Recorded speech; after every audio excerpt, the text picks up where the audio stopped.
ಹೆಸರಿನಲ್ಲಿ ನಮ್ಮ ಮೆಟ್ರೋ ಅಂತ ಹೇಳಿ ನಮ್ಮ ಬೆಂಗಳೂರಿನ ಜನರನ್ನು ತನ್ನ ಹತ್ತಿರಕ್ಕೆ ಸೆಳೆದುಕೊಂಡಿದ್ದಂತಹ ಮೆಟ್ರೋ ಈಗ ಜನರ ಮೆಟ್ರೋ ಆಗಿ ಉಳಿದಿದೆಯಾ ಅನ್ನೋಂಥ ಪ್ರಶ್ನೆ ಇದೆ. ಯಾಕೆಂದರೆ ಟಿಕೆಟ್ ದರ ಏರಿಸಿ ಜನರಿಂದಲೇ ಯಾಕೋ ದೂರ ಆಗೋದಕ್ಕೆ ಮುಂದಾದಂತೆ ಭಾಸವಾಗ್ತಿದೆ. ಪ್ರಯಾಣಿಕರ ಸಂಖ್ಯೆಯಲ್ಲೂ ಕೂಡ ಇಳಿಮುಖ ಕಂಡುಬಂದಿದೆ. ಈಗ ದರ ಇಳಿಸ್ತೀವಿ ಅಂತ ಹೇಳ್ತಿದ್ರು ಕೂಡ ಜನರ ನಿರೀಕ್ಷೆಗೆ ತಕ್ಕಂತೆ ದರ ಇಳಿಸದೆ ಮತ್ತೆ ಇಕ್ಕಟ್ಟಿಗೆ ಸಿಲುಕಿದೆ ನಮ್ಮ ಮೆಟ್ರೋ.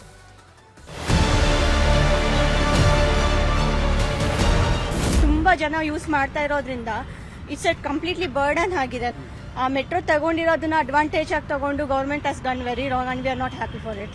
ತುಂಬಾನೇ ಇದು ಮಿಡಲ್ ಕ್ಲಾಸ್ ಅವ್ರಿಗೆ ಅಫೆಕ್ಟ್ ಆಗುತ್ತೆ. ಈಗ ಪ್ರೈವೇಟ್ ಕಂಪನೀಸ್ ಅಲ್ಲಿ ವರ್ಕ್ ಮಾಡೋರು ತುಂಬಾನೇ ತೊಂದರೆ ಆಗ್ತಾ ಇದೆ.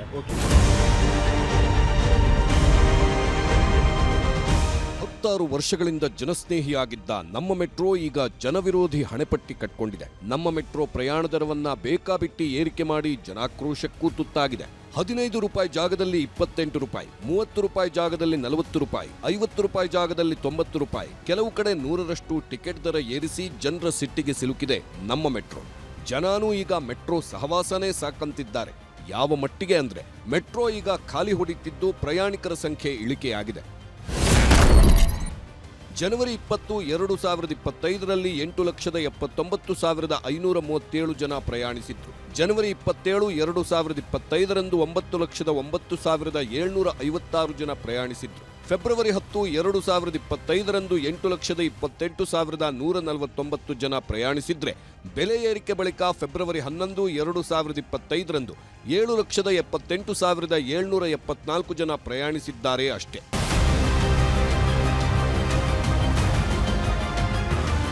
ಇದು ನಮ್ಮ ಮೆಟ್ರೋದವರೇ ಕೊಟ್ಟ ಪ್ರಯಾಣಿಕರ ಲೆಕ್ಕ. ಬರೀ 3 ದಿನದಲ್ಲಿ ಬೆಲೆ ಏರಿಕೆಯಿಂದ ಹತ್ರತ್ರ 1 ಲಕ್ಷ ಪ್ರಯಾಣಿಕರು ನಮ್ಮ ಮೆಟ್ರೋದಿಂದ ಹೊರಗೆ ಬಂದಿದ್ದಾರೆ. ಯಾವಾಗ ಮೆಟ್ರೋ ಪ್ರಯಾಣಿಕರ ಸಂಖ್ಯೆ ಕುಸಿದು ಬಿತ್ತೋ ರಾಜಕೀಯನೂ ಶುರುವಾಯಿತು. ರಾಜ್ಯ ಸರ್ಕಾರದಿಂದ ದರ ಏರಿಕೆ ಅಂತ ಬಿಜೆಪಿಯವರು, ಕೇಂದ್ರ ಸರ್ಕಾರದ ಕೈವಾಡ ಅಂತ ಕಾಂಗ್ರೆಸ್ನವರು ಒಬ್ಬರ ಮೇಲೊಬ್ಬರು ಗೂಬೆ ಕೂರಿಸಿದ್ರು.